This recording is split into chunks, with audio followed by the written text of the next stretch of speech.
Hello friends, स्वागत है आपका आईपीए के ऑनलाइन चैनल पर, जहां आज मैं आपके सामने यूपीएससी एग्जाम को क्रैक करने के लिए 8 इजी स्टेप्स या 8 मूल मंत्र आपके सामने रखूंगा। यह मूल मंत्र सिर्फ आपको यूपीएससी एग्जाम को क्रैक करने के लिए नहीं, कोई भी नेशनल या इंटरनेशनल लेवल या स्टेट लेवल का एग्जाम आप देने जा रहे हैं, उस एग्जाम को आप कैसे क्रैक करेंगे, उसको कैसे आप समझेंगे, उसकी तैयारी कैसे करेंगे, यही सारे मूल मंत्र आज मैं आपको इस वीडियो में, इस लेक्चर में बताऊंगा। उससे पहले मैं आपको कहना चाहूंगा कि आपको एक चीज रिपीट करनी है मेरे पीछे। क्या आप करेंगे?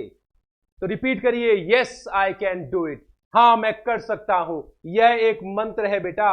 108 मंत्र की माला जब गुरुजी हमें हाथ में देते हैं, कहते हैं बेटा राम नाम का मंत्र कर। आज आप स्टूडेंट लाइफ में हैं, आपको सिर्फ ये मंत्र जपना है, yes I can do it, yes I can do it, yes I can do it. वही आपकी मनोवृत्ति बन जाएगी। तो you have to first build your positive attitude. Negative energy को अपने अंदर से आपको निकालना पड़ेगा, पॉजिटिविटी को उसमें भरनी पड़ेगी। अगर आपको कोई भी बातें जो आपके अंदर नेगेटिव एनर्जी लाती है, उसको एक लाइन में आप निकाल दीजिए। पॉजिटिव जो बातें हैं उसको बार बार आपको रिपीट करनी पड़ेगी। और yes I can do it एक पॉजिटिव लाइन है आपकी लाइफ के लिए। उस लाइन को रिपीट करते हुए बार बार आप अपनी लाइफ में पॉजिटिव एनर्जी का संचार कर सकते हैं, अपने आप खुद को मोटिवेट कर सकते हैं। आप दूसरों की तरफ देखना बंद कर दीजिए कि कोई आएगा मुझे मोटिवेट करेगा, कोई भगवान आएगा मुझे आशीर्वाद देंगे, कोई गुरुजी आएंगे मुझे मूल मंत्र दे देंगे। सब भूल जाइए। मोटिवेशन का खजाना आपके अंदर है।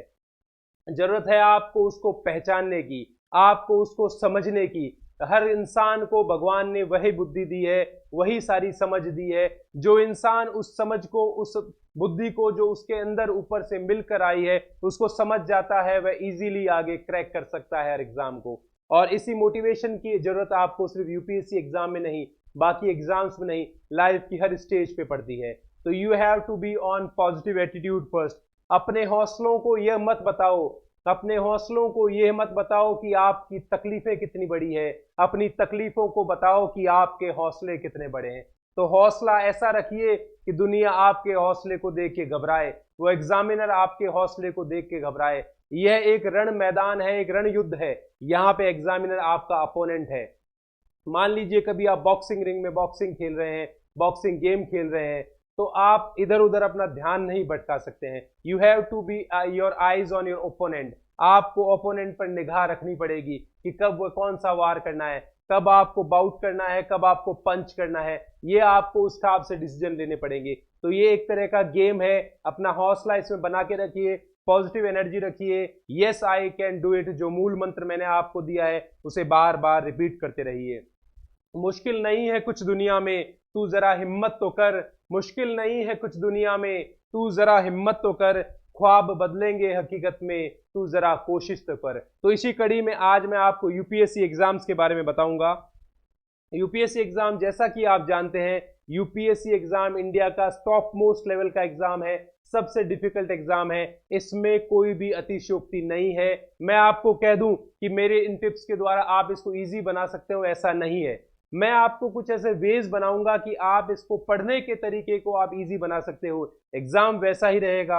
आपकी सोच बदलने की कोशिश करूंगा, आपका नजरिया बदलने की कोशिश करूंगा, आपको भी पॉजिटिव करने की कोशिश करूंगा, और फिर से कहूंगा yes I can do it.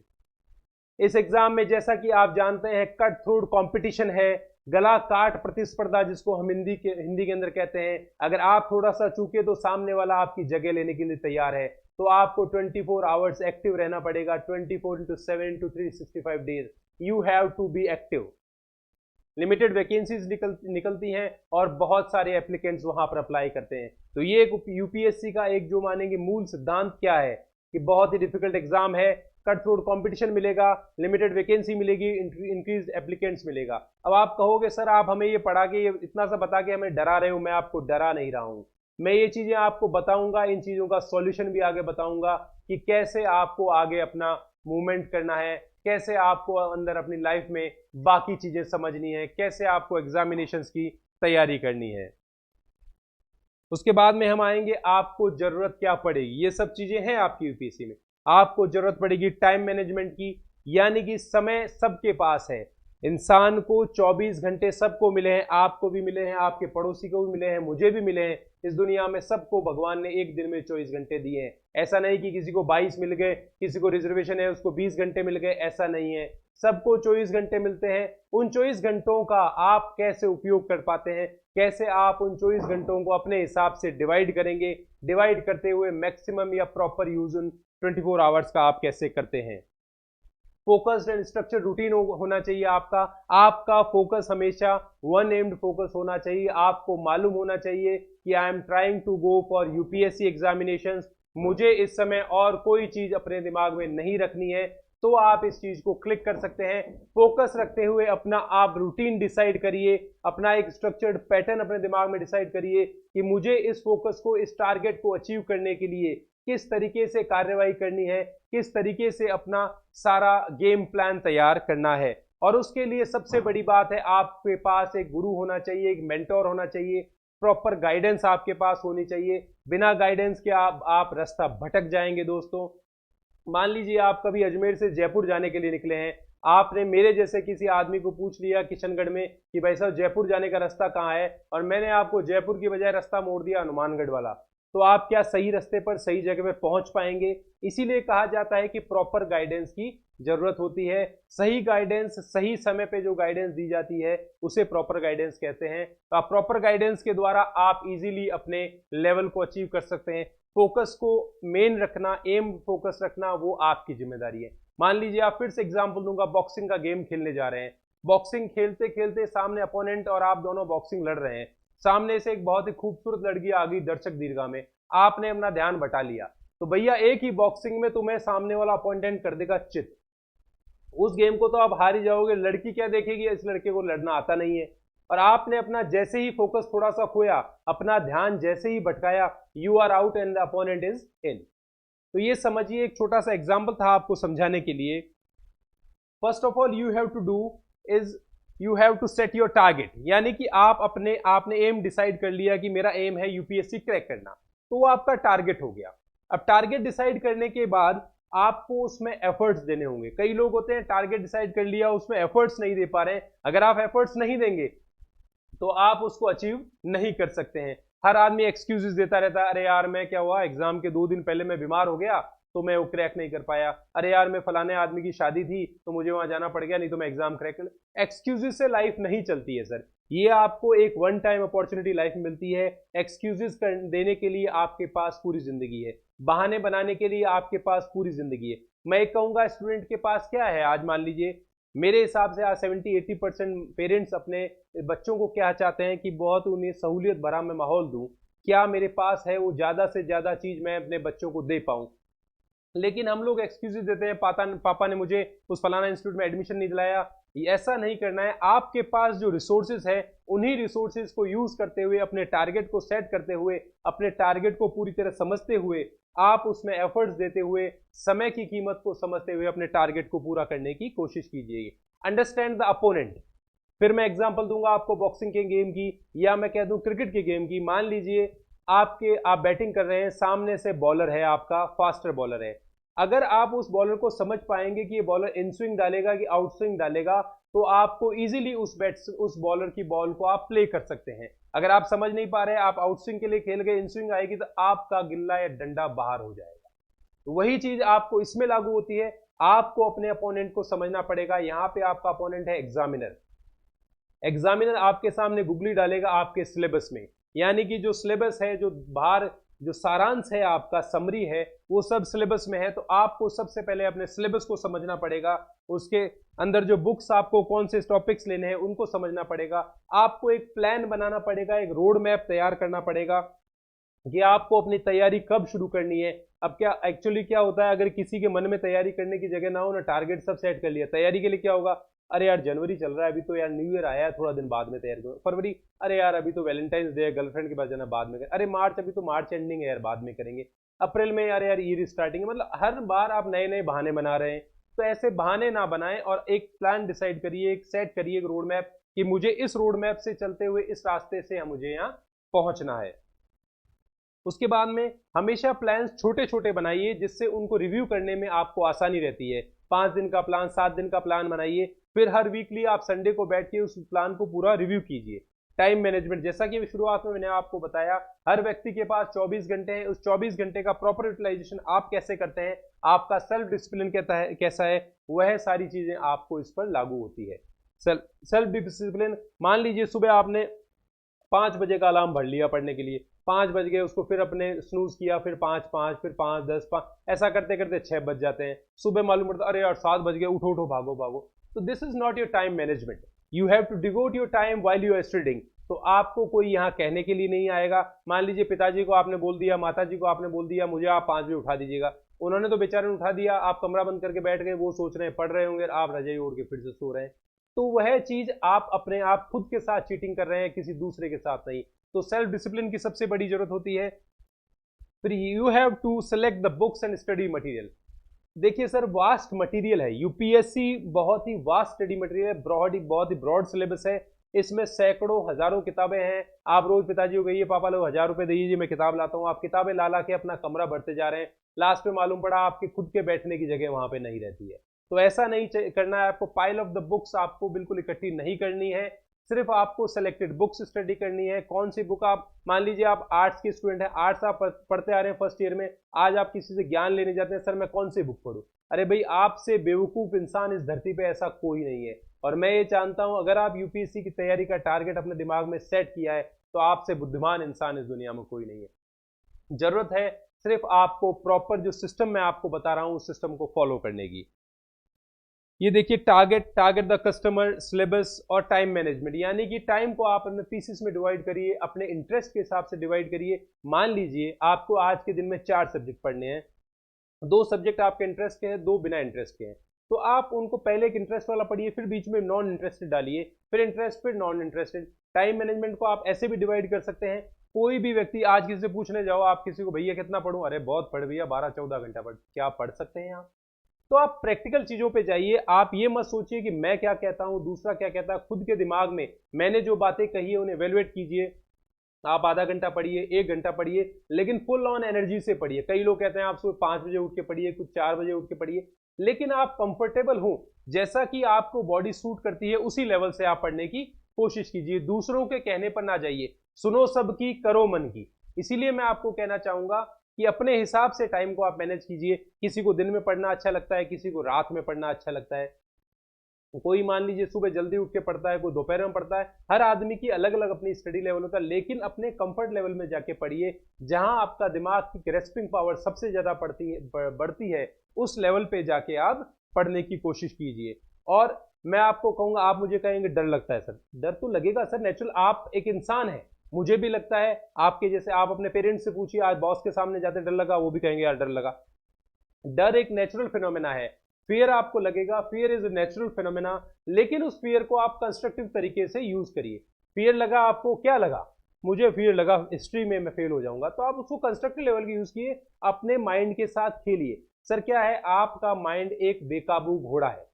कहा जाता है आपका माइंड एक बेकाबू घोड़ा है। मान लीजिए आप घोड़े पे बैठते हैं, घोड़ा चलता है, टुकड़ुक टुकड़ुक टुकड़ुक, घोड़ा चला, थोड़ी देर आप, घोड़ा आपको चला रहा है, उसके बाद में उस रस्सी को आप समझते हुए इस घोड़े को कंट्रोल आप कर लेंगे। वैसे ही मन की स्थिति है, अगर आप उस मन रूपी घोड़े को या अश्व को, हॉर्स को आप कंट्रोल करने लग जाएंगे तो वह आपके हिसाब से चलेगा। अगर कंट्रोल नहीं करेंगे तो वह आपको अपने हिसाब से चलाएगा। तो वही आदमी जीत सकता है जिसका दिमाग उसके कंट्रोल में रहेगा। तो वह आदमी जीवन की हर परिस्थिति में, जीवन के हर लेवल में वह आदमी सक्सेसफुल रह पाएगा। इसके बाद में मैं आपको बताना चाहूंगा कि देयर आर एंडलेस पॉसिबिलिटीज। बहुत सारी पॉसिबिलिटीज होती हैं हमारे पास में, एंडलेस पॉसिबिलिटीज होती हैं। और हमेशा ये बात याद रखिएगा, दिस टाइम विल पास, ये समय भी चला जाएगा। आज मान लीजिए आपके पास समय है तैयारी करने का, एग्जाम करने का, अपने भविष्य का निर्माण करने का, इस सोसाइटी की कुछ मदद करने का, अपना नाम कमाने का। तो अगर आपने इस समय वह सही कार्य नहीं किया तो यह समय भी चला जाएगा। अगर आपको लगता है आज मैं मुसीबत हूं, मैं हूं, या सबसे बुरा काम मेरे साथ होता है, सारे सारे उल्टे काम मेरे साथ क्यों होता है, तो भी आप यही सोचिए कि यह समय चला जाएगा। तो हमेशा पॉजिटिव से नेगेटिव में आने के लिए, नेगेटिव से पॉजिटिव आने के लिए हमेशा ये सोच के रखिएगा, दिस टाइम शैल पास, यानी कि यह समय कभी पक्का नहीं रहेगा और इसको जाना ही पड़ेगा। डिसिप्लिन का एक पेन होता है, एक एफर्ट का एक पेन होता है, रिग्रेट का एक पेन होता है, लेकिन हमेशा याद रखिए डिसिप्लिन का पेन आपको बाद में जाके सुखद अनुभव देता है, आपकी मेमोरीज बहुत अच्छी करता है। अगर आप डिसिप्लिन रहेंगे, मान लीजिए कोई बच्चा सुबह 4 बजे उठ के दौड़ने जाता है, एक्सरसाइज वगैरह करता है, बहुत ही जल्दी वो पुलिस में उसका सिलेक्शन हो जाता है, तो वह उसकी डिसिप्लिन की कीमत है जो आगे जाके उसको भविष्य में बहुत ही अच्छे परिणाम देती है। लेकिन अगर आपको कभी समझिए रिग्रेट के बारे में, मान लीजिए आपको रिग्रेट रहे जिंदगी भर, अरे यार फलाना 2 साल में बहुत अच्छा पढ़ा होता, आज मैं एक आईएएस ऑफिसर होता, मेरे नीचे लाल बत्ती की गाड़ी होती, मेरे परिवार वालों को मुझ पर गर्व होता, तो वह रिग्रेट है। तो आप कौन सी जिंदगी जीना चाहते हैं? पेन ऑफ डिसिप्लिन को जीना चाहते हैं कि पेन ऑफ रिग्रेट को जीना चाहते हैं? मेरे हिसाब से 99% बच्चे यही कहेंगे कि we want to live the pain of discipline. Discipline आज जितना रहेंगे, आगे के लिए भविष्य निर्माण आपका उतना ही अच्छा रहेगा। हमेशा आप इंस्पिरेशन लेते रहिए बहुत ही अच्छे व्यक्तियों से। मान लीजिए कई कई बार पढ़ते पढ़ते आप मूड ऑफ हो जाता है, यार मैं 2 बार मेरा सिलेक्शन नहीं हुआ, 3 बार नहीं होता। आपके आसपास जो लोग हैं, जिन लोगों के पास उतनी सुविधाएं, उतने साधन ना होते हुए भी उन्होंने इस एग्जाम को क्रैक किया या अपने जीवन में और कोई कई ऐसी बाधाओं को पार किया, उन लोगों से इंस्पिरेशन लीजिए। आपका दिमाग हमेशा बल्लियों की तरह उछलने लग जाएगा। फॉलो समवन, किसी ऐसे व्यक्ति को फॉलो करिए जो आदमी आपके लिए एक आइडल बन सकता हो, आपके लिए एक नेतृत्व की क्षमता जिसमें, उस आदमी को आप फॉलो करिए। Give your best efforts. और लास्ट में सबसे बड़ी बात है, अपना बेस्ट एफर्ट दीजिए, बाकी आप कुछ नहीं कर सकते हैं, बाकी सब भगवान के भरोसे है। मेहनत मेरी मर्जी तेरी, ये अगर ख्वाब आप रखेंगे, आप मेहनत करते जाइए, सच्चे मन से मेहनत करते जाइए, हार्ड वर्क करते जाइए, किसी से चीटिंग मत करिए, तो आप इजीली उस लेवल को अचीव कर सकते हैं। अब आपको मैं जो 8 स्टेप्स जो बताने वाला था, 15 मिनट का ज्ञान मैंने आपको दिया है आपका उत्साह वर्धन करने के लिए। अब 8 स्टेप्स आप समझिए। यूपीएससी का मान लीजिए आपने अपने दिमाग में टारगेट सेट कर लिया, आप सेल्फ डिसिप्लिन भी हो गए, टाइम मैनेजमेंट भी कर लिया, प्लान भी कर लिया, ओपोनेंट को आपने समझ भी लिया। इतना सब करने के बाद आप मेरे पास अभी आए हैं। अब मैं आपको 8 गुरु मंत्र दूंगा। पहला गुरु मंत्र है proper easy to refer notes. Notes क्या चीज होती है? मान लीजिए आपने कोई पुस्तक है, कोई किताब है, कोई चैप्टर है, उसके कुछ नोट्स बनाए हैं कंसाइज लेवल पे, उन नोट्स को आप बाद में पढ़ने के लिए काम में लेते हैं, उन्हें हम नोट्स कहते हैं। यानी कि proper easy to refer notes, यानी कि ऐसे नोट्स जो इजीली आपको एक बार पढ़ते ही समझ में आ जाए कि मैंने इस नोट्स में कौन सी भाषा लिखी है। उन नोट्स में आप जो पॉइंट्स यूज कर सकते हैं, आप उनमें डेट्स लिख के रख सकते हैं, फलाना डेट का मैंने कौन सा चैप्टर पढ़ा है, उसको माइक्रो लेवल पे समझाइए, उस माइक्रो लेवल पे रखिए, उसमें हेडिंग और सब हेडिंग्स बना के रखिए तो इजी समझ में आता है। उसमें ड्राइंग्स और पिक्चर्स का इस्तेमाल कीजिए जिससे अट्रैक्टिव बने, आपका पढ़ने का मन करे उससे वापस। उसमें आप कलर्स को भी यूज कर सकते हैं। उसमें आप ये समझिए कि उस माइक्रो नोट्स में आपको क्या लिखना है और क्या नहीं लिखना है, क्योंकि आप नोट्स बनाते बनाते फिर से आपने आप बुक जितना रजिस्टर बना लिया था, वो आपके लिए बहुत ही हानिकारक हो जाता है। बुलेट पॉइंट्स बनाइए, नंबरिंग पॉइंट्स लिखिए उसके अंदर, और हमेशा जो कुछ भी पॉइंट्स बनाते हैं उसके बीच में स्पेस छोड़िए। मान लीजिए आपको बाद में कुछ चीज ऐड करनी है तो आप इजीली उसमें ऐड कर सकते हैं। और नोट्स जो होते हैं, सबसे बड़ी बात, काफी ऑर्गेनाइज्ड होने चाहिए। आप उठा के उनको जब भी पढ़ना चाहें उससे इजीली पढ़ सकते हैं, क्योंकि सिलेबस जो होता है आईएएस का बहुत ही ब्रॉड सिलेबस है, बहुत सारे टॉपिक्स हैं। हम उन टॉपिक्स में से आपको सोचना है कि कौन से टॉपिक्स आपको पढ़ने हैं, कौन से टॉपिक्स आपको छोड़ने हैं। माइक्रो नोट्स बनाइए, वो नोट्स अंडरस्टैंडेबल होने चाहिए, और उसके साथ में आप इंपॉर्टेंट क्वेश्चंस भी लिखिए रेफरेंस के लिए। भाई वो नोट्स पढ़ते ही उस इंपॉर्टेंट क्वेश्चन पे जाइए, अच्छा इस टाइप के क्वेश्चन इसमें आते हैं, तो आपको इजीली ये समझ में आएगा। नोट्स बनने के बाद में आपने पढ़ाई करी, नोट्स बनाया, हर चैप्टर का आप mock test and previous years papers, यानी कि उस चैप्टर को, जिस चैप्टर के आपने नोट्स बनाए हैं, उस चैप्टर से रिलेटेड कौन से क्वेश्चंस किस ईयर में आए, उन क्वेश्चंस को आप लिखिए, उन क्वेश्चंस को आप अटेम्प्ट करने की कोशिश कीजिए। अगर आपको प्रॉब्लम आती है तो फिर से आप उस टॉपिक पे जाके उस टॉपिक पे अपना सॉल्यूशन निकालने की कोशिश कीजिए। इससे क्या होगा? आपका मॉक टेस्ट लेने से क्या होगा? आप कहेंगे सर मॉक टेस्ट लेने से क्या होगा, अभी हमारा दिमाग खराब हो जाएगा, हमें तो एग्जाम लेवल में जीता जाना। नहीं, इससे आपको क्या होता है, आपकी स्ट्रेंथ और वीकनेसेस के बारे में मालूम पड़ता है, आपकी कमजोरियों के बारे में मालूम पड़ता है, आप अपनी कमजोरियों को कैसे पार पा सकते हैं उसके बारे में मालूम पड़ता है। कोई टॉपिक प्रिपेयर कीजिए, एक मॉक टेस्ट लीजिए, खुद को एनालाइज कीजिए कि आपके उस टॉपिक में कितने क्वेश्चंस आते हैं और क्यों आपके उस क्वेश्चंस में नंबर कम आते हैं। आपको इससे कॉन्फिडेंस मिलेगा, आपको इससे गारंटीड रिजल्ट मिलेगा। सबसे जो गूढ़ मंत्र है वही है मॉक टेस्ट, गारंटीड रिजल्ट मिलने की गारंटी इसमें है। पेपर्स जो हैं, पुराने पेपर्स पढ़िए कि किस समय किस टाइप के क्वेश्चंस आते हैं और मुझे उस क्वेश्चंस को प्रिपेयर करने के लिए कैसे स्टडी करनी पड़ेगी। Third point is that you have to maintain speed and accuracy. Sir ये यूपीएससी का एग्जाम है, कोई बच्चों का खेल नहीं है, तो इसमें आपको स्पीड एंड एक्यूरेसी तो रखनी पड़ेगी।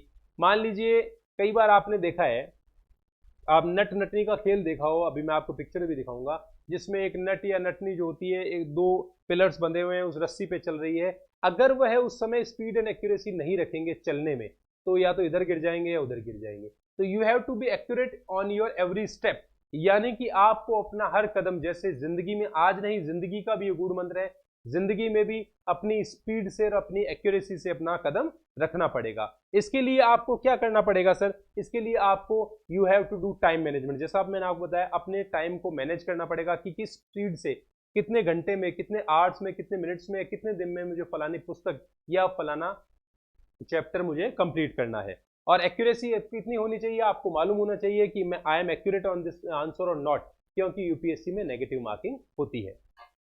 After that we will go on the point. ये देखिए नट एंड नटनी का जो चित्र मैंने आपको बताया था, स्पीड एंड एक्यूरेसी कैसे जरूरत आपको पड़ती है। Choose the right study material. UPSC एक नेवर एंडिंग बैटल है, it is a never ending battle. इसमें नए नए दुश्मन, नए नए क्वेश्चंस, नए नए टॉपिक्स हर साल आते रहते हैं। समझिए, इसमें आपने बहुत सी अनवांटेड इंफॉर्मेशन इकट्ठी कर ली। मान लीजिए आप नोट्स बनाते हैं कि फलाना नोट्स अनवांटेड इंफॉर्मेशन, उस इंफॉर्मेशन का एग्जाम से रिलेटेड नहीं है, या उसके क्वेश्चंस मान लीजिए 100 में से एक क्वेश्चन आता है, वो भी 2-4 साल में, तो उससे आपको क्या रिजल्ट मिला? तो अनवांटेड इंफॉर्मेशन को सेव मत कीजिए, क्योंकि उससे रिजल्ट बहुत कम मिलता है। Refer always the standard books. Pile of books मत इकट्ठा कर लीजिए कि मेरे कमरे में, भाई साहब मेरे माँ बाप कहेंगे मेरे बच्चे के कमरे में देखिए किताबों से भरा पड़ा है, कितना पढ़ता है। अरे भाई, जो उसको मालूम ही नहीं, सबसे नीचे किताब मैंने रख दी आज से 1 साल पहले, उसको निकाल के देखने के लिए उसका टाइम नहीं है उसके पास में। तो पाइल ऑफ बुक्स नहीं करिए, स्टैंडर्ड बुक्स करिए। उसमें से डिटेल्ड इंफॉर्मेशन आपको जहां से मिल सकती है वह आप निकालने की कोशिश कीजिए।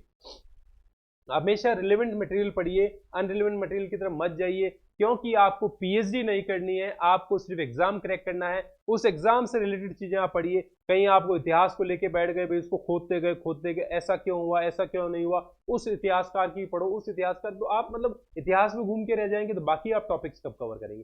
तो you don't have to do the PhD, you just have to crack the exam. उसी नजरिए से आपको पढ़ना चाहिए। उसके बाद में stay updated with current affairs. इस धरती के, इस ग्लोब के ऊपर जितनी भी घटनाएं घट रही हैं, जो इंपॉर्टेंट घटनाएं घट रही हैं, उनके बारे में आपको जानकारी होनी चाहिए। उसके लिए आपको हमेशा न्यूज़पेपर पढ़ना चाहिए, मैगजीन्स पढ़ना चाहिए, राज्यसभा लोकसभा टीवीज देखने चाहिए। तो इसके द्वारा आप उसमें जो इंपॉर्टेंट पॉइंट्स हैं वो नोट करके रखिए, तो आपकी वो हैबिट बन जाएगी और आपको करंट अफेयर्स का जो आपका टॉपिक है वो यही कवर हो जाता है, क्योंकि यही जो होता है हमेशा नया टॉपिक हमेशा उसमें से घुसता रहता है। और करंट अफेयर्स में कोई घटना होती है, उससे रिलेटेड कोई घटना अगर इतिहास में हुई रहती है, तो उस घटना के रेफरेंस में भी कई बार यूपीएससी में क्वेश्चंस आते हैं। और you have to be stay updated. After that follow the daily study plan. आपके पास देखिए सर, कोई भी यूपीएससी या कोई भी एग्जाम आप क्रैक करने जा रहे हैं, तैयारी कर रहे हैं, वन डे प्लान कोई नहीं दे सकता कि भैया एक पुड़िया लेना, इस पुड़िया को लेते ही तेरा सब पेट साफ हो जाएगा, ऐसा कुछ नहीं है। आपको एक जो है daily routine, daily study plan आपको तैयार करना पड़ेगा। मुझे सुबह इतने बजे उठना है, इतने बजे उठ के सुबह यह टॉपिक कवर करना है। सोने से पहले दूसरे दिन का स्टडी प्लान आपका टेबल पे तैयार होना चाहिए। उसकी कांस्टेंट प्रैक्टिस होनी चाहिए, स्टडी हार्डवर्क होना चाहिए।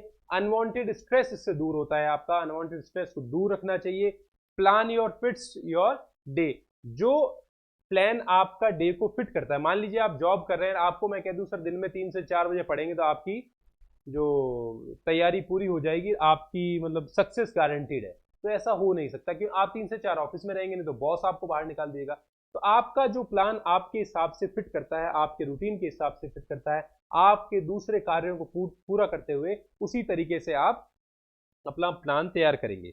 और क्लियर योर डाउट्स। कोई भी डाउट अगर आपके दिमाग में है, उसको पहले आप राइट कर लिख लीजिए, भाई ये डाउट मेरे दिमाग में रह गया है, उसको क्लियर करने की कोशिश कीजिए जितना जल्दी हो सकेगा। चाहे आप टीचर से पूछिए, फ्रेंड्स से पूछिए, कोचिंग इंस्टीट्यूट में पूछिए, इंटरनेट को सर्च करिए, लेकिन इंटरनेट को सर्च करते समय और कोई चीजें उसमें ना देखने लग जाइएगा, फेसबुक देखने लगे, व्हाट्सएप देखने लगे, पढ़ाई के समय आप इंटरनेट से जितना दूर रहेंगे इन फालतू कामों के लिए, उतना आपके लिए बहुत ही बढ़िया रहेगा। You can do group study. Group study में क्या होता है, मान लीजिए आज हम 10 दोस्त या 5 दोस्त मिलकर एक साथ पढ़ रहे हैं, पर दोस्तों का सबका टारगेट एक होना चाहिए। अगर एक भी, जैसे कहा जाता है, एक गंदी मछली पूरे तालाब को गंदा कर देती है, अगर 5 दोस्तों में से एक दोस्त भी ऐसा रहा जो फालतू दिमाग में, अरे यार छोड़ो रे यार, ये तो तैयारी चलती रहेगी, कल कर लेंगे कोई बात नहीं, तो आपका आज का रूटीन गड़बड़ा सकता है। तो हमेशा लाइक माइंडेड लोगों के साथ पढ़िएगा, वही आदमी आपकी सोच को तैयार करते हैं। वही आदमी, मान लीजिए आप 5 जनों के साथ रह रहे हैं बचपन से, अगर आज आप 5 दोस्तों को हटा दीजिए, आपकी सोच वहीं चेंज हो जाएगी। आप नए एनवायरनमेंट में चले जाएंगे, नए लोगों के टच में आएंगे, नई सोच आपकी डेवलप होगी। तो इसलिए मैं आपको कहूंगा ग्रुप स्टडी कर सकते हैं, स्ट्रेस को रिलीव करिए और फाइनल प्रिपरेशन करिए। उसके बाद में गेट रिड, ये देखिए डाउट पे रुकिए, उसको लिखिए, उसको समझिए। Get rid of your stress and anxiety. हमेशा आप अपने स्ट्रेस को दूर करने की कोशिश कीजिए, अपने दिमाग को ठंडा रखिए, अपने शांत मन से, शांत चित्त से कोई भी चीज पढ़ने की कोशिश कीजिए, चाहे वो एग्जाम से पहले का समय हो, एग्जाम से बाद का समय हो। रिलैक्स माइंड रखेगा तो आप हमेशा, आपके लिए अच्छा ही होगा। हमेशा पॉजिटिव एटीट्यूड रखिए। आंसर द क्वेश्चंस, जिन क्वेश्चंस को आप जानते हैं उन्हीं क्वेश्चंस का आप आंसर दीजिए। टारगेट आपने अपना रख लिया, नोट्स आपने बना लिए, मॉक टेस्ट ले लिए, आपने स्पीड बढ़ाने की अपनी कोशिश कर ली, राइट स्टडी मटेरियल आपने यूज कर लिया, stay updated, current affairs updated रह गए, एक प्लान बना के उसको रूटीन में आपने फॉलो किया, अपने डाउट्स क्लियर किए, और आपने अपने दिमाग में अगर स्ट्रेस नहीं आने दिया, तो आपकी सफलता की गारंटीड 100% बनती है।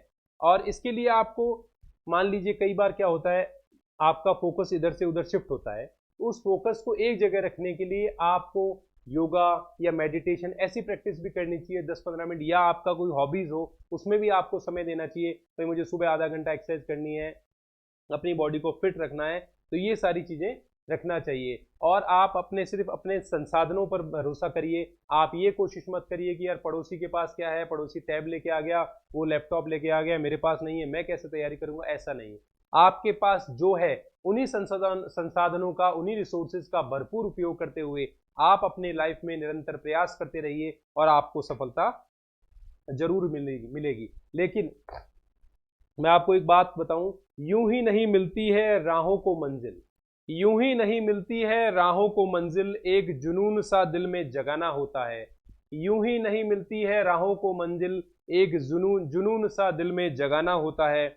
पूछा चिड़िया से कैसे बनाया आशियाना, यानी कि घोंसला, कैसे बनाया तुमने आशियाना, बोली भरनी पड़ती है उड़ान बार बार, तिनका तिनका जमा करना पड़ता है, या तिनका तिनका उठाना पड़ता है। तो समझिए, सीख लीजिए आप चिड़िया से, जो बार बार उड़ान भरते हुए एक एक तिनका लाती है। वैसे ही आपको बुक्स में से एक एक चीज, आपके जो इंपॉर्टेंस की चीज है, अपनी उन चीज़ों को निकालिए, उन चीज़ों को एक जगह संग्रहण करिए, माइक्रो नोट्स बनाइए। स्टार्ट एक्सेप्टिंग बिफोर ग्रोइंग, यानी कि आगे बढ़ने से पहले एक्सेप्ट करना सीखिए कि आप में क्या कमी है, आप में क्या स्ट्रेंथ है, आपकी क्या वीकनेसेस है। अगर आप उसे एक्सेप्ट कर सकेंगे तो आप उतना ही इजीली ग्रो कर सकेंगे। और एक मूल मंत्र है, ये है कि study while others are sleeping, जब दूसरे सो रहे हैं आप पढ़िए। Work while others are loafing, यानी कि जब लोफरगिरी दूसरे कर रहे हैं आप काम कीजिए। Prepare while others are playing, दूसरे जब खेल रहे हैं आप अपने आप को प्रिपेयर करिए। और dream while others are wishing, यानी कि जब दूसरे सोच रहे हैं उस समय आप सपना देख के उस रास्ते में निकल जाइए। और अकड़ तोड़नी है उन मंजिलों की, हमें अकड़ तोड़नी है उन मंजिलों की जिनको अपनी ऊंचाई पर गुरूर है। तो दोस्तों, उस ऊंचाई की तरफ आपने देख लिया है, उसकी अकड़ तोड़िए, उसको अपने कदमों पे लेके आइए। जो लोग माउंट एवरेस्ट पे चढ़ते हैं उनकी लगन को सोचिए आप, कैसे वो जिंदगी में नई नई ऊंचाइयों को पाते जाते हैं। इंस्पिरेशन लीजिए आप अब्दुल कलाम आजाद साहब से, जो अपने देश के राष्ट्रपति बने, आज उनको सबसे बड़ा न्यूक्लियर साइंटिस्ट कहते हैं वो बचपन में अखबार बेचा करते थे। तो सोचिए उस आदमी ने अपनी सोच कितनी ऊंची रखी होगी। आप सोचिए अमिताभ बच्चन के बारे में, जो कभी इतना स्मार्ट नहीं लगता था, काफी ज्यादा लंबाई रहती थी, लेकिन उसने अपनी आवाज के दम पर, अपनी एक्टिंग के दम पर आज आपके और हमारे दिलों में राज कर रहे हो। कभी सोचिए रजनीकांत के बारे में, क्या रजनीकांत बहुत ही खूबसूरत व्यक्ति है? नहीं है। तो आप क्यों सोचते हैं कि आप वह कार्य नहीं कर सकते? उन्होंने अपनी डायलॉग डिलीवरी के दम पे यह करके दिखाया। तो ये कुछ एग्जाम्पल्स मैंने छोटे एग्जाम्पल्स दिए, आपके इंटरेस्ट के लेवल के एग्जाम्पल्स आप दूसरी जगह और देखिए, अपना इंटरेस्ट डेवलप करिए, अपने अंदर एक जिज्ञासा डेवलप करिए, अपने अंदर कुछ कर गुजरने की क्षमता पैदा करिए, यही आपको आगे ले जाएगा। और यह मूल मंत्र आपका सिर्फ एग्जामिनेशन लेवल में ही है, आगे भी आपको नए नए कार्य करने की प्रेरणा देता है। तो नमस्कार दोस्तों, फिर मिलते हैं कुछ और मोटिवेशन लेक्चर्स के साथ। तो दोस्तों, सलाम है आपका।